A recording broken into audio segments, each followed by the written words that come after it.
출애굽기 33장 14절 말씀을 다 같이 암송하시면서 예배자로 나아가시겠습니다. 여호와께서 이르시되 내가 친히 가리라. 내가 너를 쉬게 하리라. 아멘. 찬송가 278장 여러 해 동안 주 떠나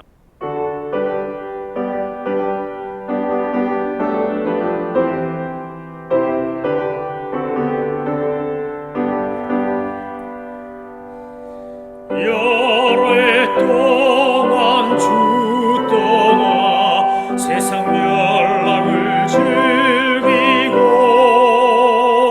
저 흉악한 죄에 빠져서 주 은혜를 잊었네. 오 사랑의 예수님, 내 맘을 고렵니다. 곧 들어와 나와 함께하며 내 생명이 되소서. 죄악의 죽을 인생을 심히 불쌍히 여기사 저 하늘의 영광 버리고 이 세상에 오셨네. 오 사랑의 예수님, 내 맘을 고렵니다. 곧 들어와 나와 함께하며 내 생명이 되소서. 공포를 입은 구주는 가시면류관 쓰시고 저 십자가 높이 달리사 그 아픔을 참았네. 오 사랑의 예수님, 내 맘을 고렵니다. 곧 들어와 나와 함께하며 내 생명이 되소서. 미련한 우리 인생은 주의 공로를 모르고 그 쓸쓸한 사막 가운데 늘 헤매고 다녔네.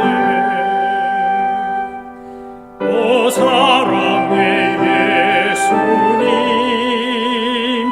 내 맘을 고렵니다. 곧 들어와 나와 함께하며 내 생명이 되소서.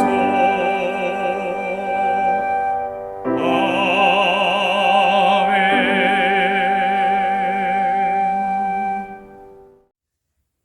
하나님께서 오늘 우리에게 주신 말씀은 호세아서 11장 12절부터 12장 14절까지의 말씀입니다. 하나님의 말씀을 받들어 읽겠습니다. 에브라임은 거짓으로, 이스라엘 족속은 속임수로 나를 에워쌌고 유다는 하나님 곧 신실하시고 거룩하신 자에게 대하여 정함이 없도다. 에브라임은 바람을 먹으며 동풍을 따라가서 종일토록 거짓과 포악을 더하여 아수르와 계약을 맺고 기름을 애굽에 보내도다. 여호와께서 유다와 논쟁하시고 야곱을 그 행실대로 벌하시며 그의 행위대로 그에게 보응하시리라. 야곱은 모태에서 그의 영의 발 뒤꿈치를 잡았고 또 힘으로는 하나님과 겨루되 천사와 겨루어 이기고 울며 그에게 간구하였으며 하나님은 베델에서 그를 만나셨고 거기에서 우리에게 말씀하셨나니 여호와는 만군의 하나님이시라. 여호와는 그를 기억하게 하는 이름이니라. 그런즉 너희 하나님께로 돌아와서 인애와 정의를 지키며 항상 너희 하나님을 바랄지니라. 그는 상인이라 손에 거짓 저울을 가지고 속이기를 좋아하는도다. 에브라임이 말하기를 나는 실로 부자라. 내가 재물을 얻었는데 내가 수고한 모든 것 중에서 죄라 할 만한 불의를 내게서 찾아낼 자 없으리라 하거니와 내가 애굽 땅에 있을 때부터 나는 내 하나님 여호와니라. 내가 너로 다시 장막에 거주하게 하기를 명절날에 하던 것 같게 하리라. 내가 여러 선지자에게 말하였고 이상을 많이 보였으며 선지자들을 통하여 비유를 베풀었노라. 길앗은 불의한 것이냐? 과연 그러하다. 그들은 거짓되도다. 길갈에서는 무리가 수송아지로 제사를 드리며 그 제단은 바디랑에 쌓인 돌무더기 같도다.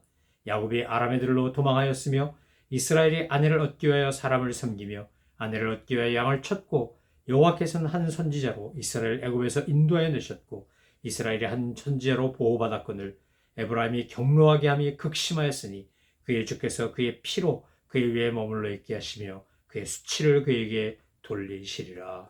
아멘. 호세아서를 가리켜 우리는 사랑의 선지자, 사랑의 선지서 이렇게 이야기합니다.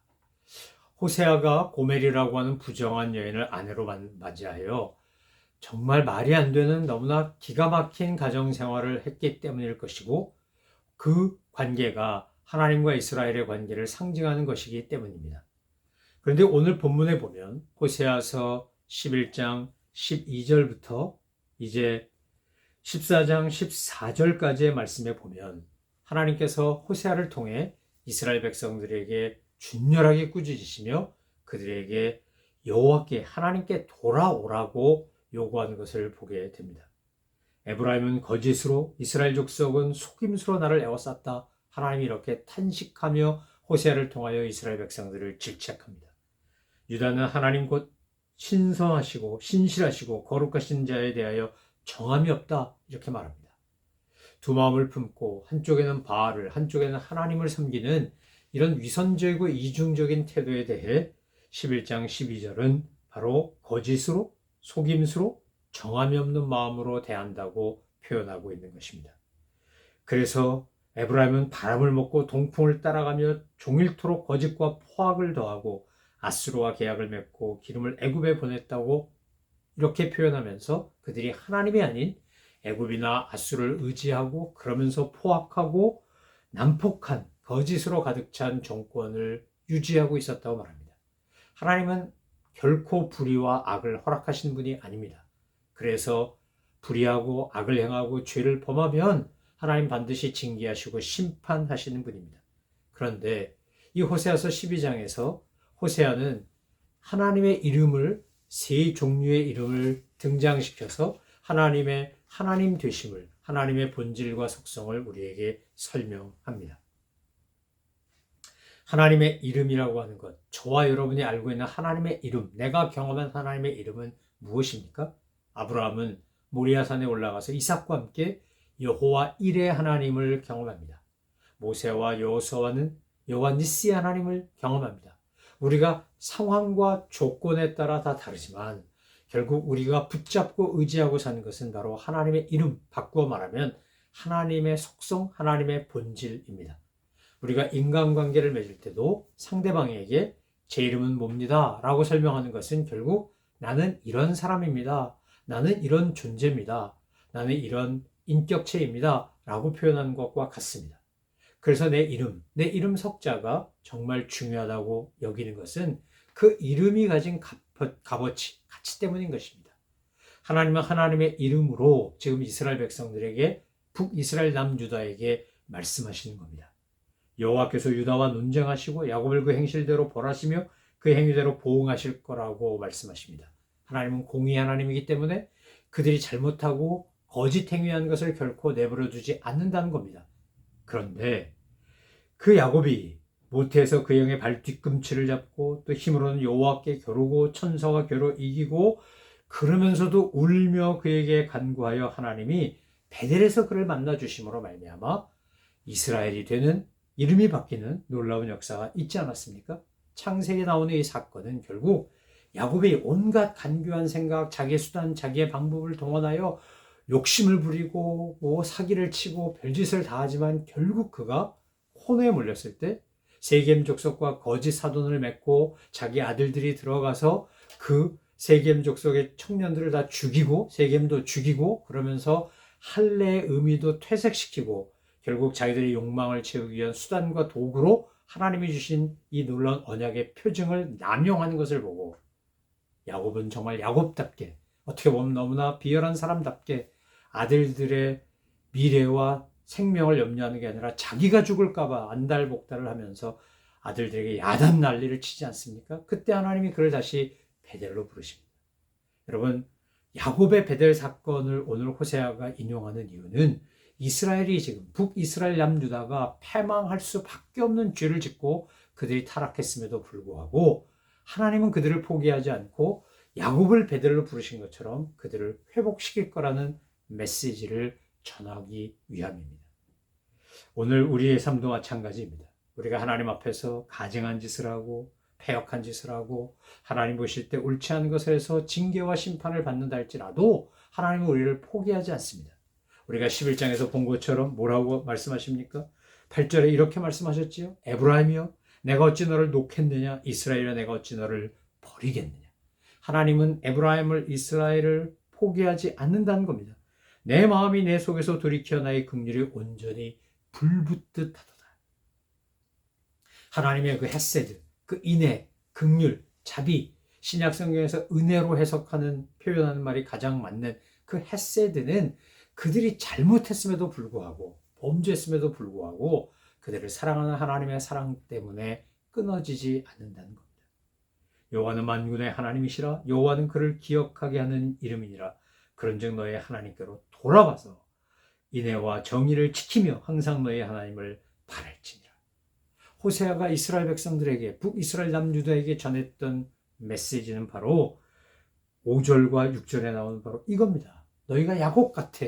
야곱의 12아들이니까, 야곱의 12지파니까, 그것이 이스라엘이니까. 그런데 너희가 만군의 여호와 하나님, 바로 이 하나님 앞에 너를 기억하고 그 하나님을 기억하고 하나님께로 돌아와서 인애와 정의를 지키며 하나님을 바라면 하나님께서는 은혜를 베푸시고 구원을 이루어 주신다는 겁니다. 그 당시 에브라임, 북이스라엘이 얼마나 타락하고 패역했는가. 오늘 7절 이하의 말씀은 이렇게 말합니다. 그는 상인이라 손에 거짓 조를 가지고 속이기를 좋아하느니라. 여러분, 경제적인 부유함이 하나님의 은혜 중에 하나이면 맞습니다. 그런데 이것이 거룩한 부유함이 아니고 타락한 부유함이면 그것은 도리어 징계고 저주고 하나님의 심판입니다. 여러분, 우리가 잘 아는 것처럼 마이다스의 손이라고 하는 그 신화 이야기가 뭡니까? 하도 돈 좋아하고 금 좋아하니까 만지는 것마다 금이 되는 겁니다. 그런데 그렇게 좋아하던 그 마이다스 왕이 어느 날 자기에게 달려오는 딸을 만지다가 그 딸이 금동상이 되고 맙니다. 여러분, 오늘 우리가 부유함을 추구하고 경제적인 풍요를 바라는 것이 잘못된 것은 아닙니다. 하나님은 우리가 넉넉하고 풍성한 열매를 맺고 살기를 원하고 그것을 통해서 하나님의 사랑을 전하기를 원하십니다. 그리고 복주기를 기뻐하십니다. 그런데 그 물질이 만약에 우리를 타락으로 이끄는, 우리를 범죄케 하는 것이라면 우리는 그것을 포기할 수 있어야 합니다. 우리는 돈을 위하여 손에 거짓 조를 가지고 속이기를 좋아하는 사람이 되면 안 됩니다. 하나님께 돌아오는 사람은 인애와 정의를 지키는 사람이라고 성경은 말하고 있지 않습니까? 사랑하는 성도 여러분, 오늘 12장에 등장하는 하나님의 이름은 크게 세 가지입니다. 하나는 야훼, 여호와, 두 번째는 하나님, 세 번째는 주님, 아도나이입니다. 여러분, 오늘 11장 12절부터 12장 14절까지 호세아는 하나님의 이름을, 속성을 이렇게 설명합니다. 11장 12절에 보면 신실하시고 거룩하신 하나님, 12장 2절은 쟁변하시고 보응하신 하나님, 12장 4절은 만나시고 말씀하시는 하나님, 12장 5절은 만군의 하나님 여호와, 12장 6절은 인애와 공의를 원하시는 하나님, 12장 9절은 이스라엘의 하나님이 되시고 그들을 다시 장막에 거하게 하시는 하나님, 12장 13절은 이스라엘 애굽에서 인도해내시고 선지자를 보내어 보호하신 여호와, 12장 14절은 회개치 않는 주에 보응하신 하나님, 이렇게 하나님의 이름과 속성을 표현하면서 하나님과 이스라엘의 관계, 그 돈독한 관계를 강조합니다.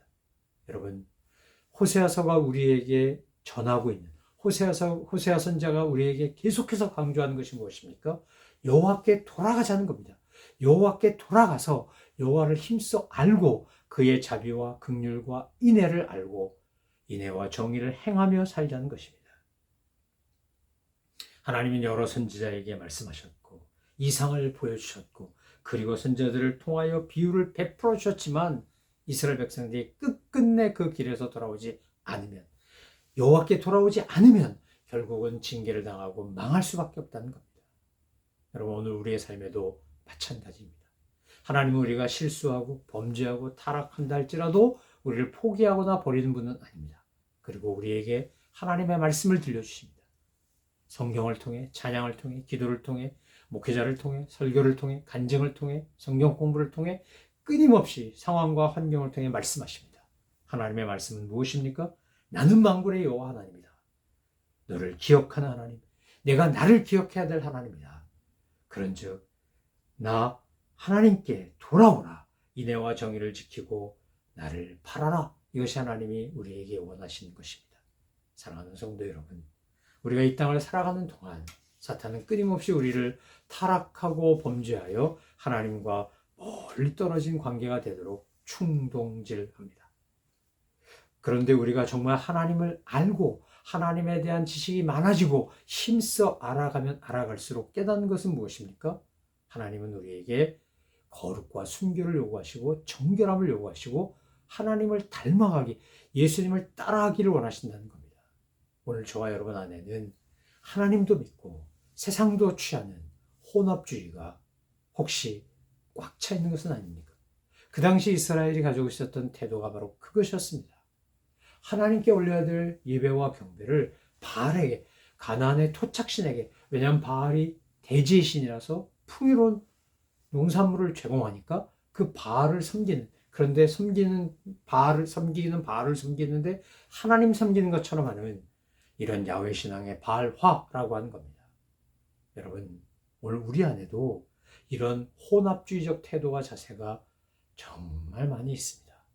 하나님도 섬기고 돈도 섬기고 하나님도 섬기고 쾌락도 섬기고 하나님도 섬기고 물질도 권력도 섬기고 하나님도 섬기고 사람도 섬기고 이러면서 우리 안에 온전한 하나님만을 신뢰하는, 하나님만을 의지하는 모습이 결여되어 있을 때가 얼마나 많은지 모릅니다. 바른 야훼신앙, 바른 하나님에 대한 이해와 경배를 상실하면 어떻게 되는 겁니까? 망합니다. 죽습니다. 우리가 하나님을 온전히 믿고 하나님의 그 사랑과 은혜에 감격하며 내게 있는 이 바알과 아세라의 우상들을 무너뜨릴 때, 그때 주님은 우리가 한 마음으로, 온전한 마음으로 주님을 섬기는 것을 기뻐하십니다. 오늘 12장 1절에서 2절에서 뭐라고 되어 있습니까? 거짓으로, 속임수로, 또 두 마음으로 하나님을 대하는 것에 대해 하나님은 징계하시고 분노하신다고 말씀하십니다. 그리고 유다와 이스라엘과 논쟁하시고 그 행실대로 보응하실 거라고 경고하셨습니다. 사랑하는 성도 여러분, 지금 우리가 어떤 영적 상태에 있든지 어떤 지경에 있든지 하나님께로 돌아갑시다. 하나님으로부터 도망치지 말고 진리 앞에 서서 그분의 그 사랑의 끈으로 나를 묶으시고 이끄시는 그 은혜에 감격하고 감사하면서 주님을 따라가고 닮아가는, 주님이 원하시는 모습으로 닮아가는, 하나님을 아는 지식과 인애와 정의가 분명해서 그것을 지키며 행하는 그런 거룩한 주의 백성으로 날마다 되어져 가는 저와 여러분 되시기를 소망하며 축원합니다. 기도하겠습니다. 하나님 아버지, 우리 안에 있는 혼합주의를 제거하여 주옵소서. 바알도 섬기고 하나님도 섬기려고 하는 이 이중적 태도를 주님 도말하여 주옵소서. 내 손에 거짓 저울을 가지고 속이기를 좋아하는 위선적인 모습이 있다면 주님 성령의 불로 태워 주옵소서. 오직 주님의 은혜와 사랑만 믿고 의지하고 주님만 바라보며 주님에게로 돌아가 하나님을 간절히 구하며 하나님 아는 지식이 드러난, 하나님을 힘써 아는 저희 모두가 되게 하셔서 우리가 부르는 하나님의 이름, 내가 경험한 하나님의 이름을 가지고 주님 앞에 가는 그날까지 믿음의 길을 달려가는 저희 모든 믿음의 식구들 다 되게 하여 주옵소서. 감사드리며 예수 그리스도의 이름으로 기도 올려옵나이다. 아멘. 하늘에 계신 우리 아버지, 아버지의 이름을 거룩하게 하시며 아버지의 나라가 오게 하시며 아버지의 뜻이 하늘에서와 같이 땅에서도 이루어지게 하소서. 오늘 우리에게 일용할 양식을 주시고 우리가 우리에게 잘못한 사람을 용서해 준 것 같이 우리 죄를 용서하여 주시고 우리를 시험에 빠지지 않게 하시고 악에서 구하소서. 나라와 권능과 영광이 영원히 아버지의 것입니다. 아멘.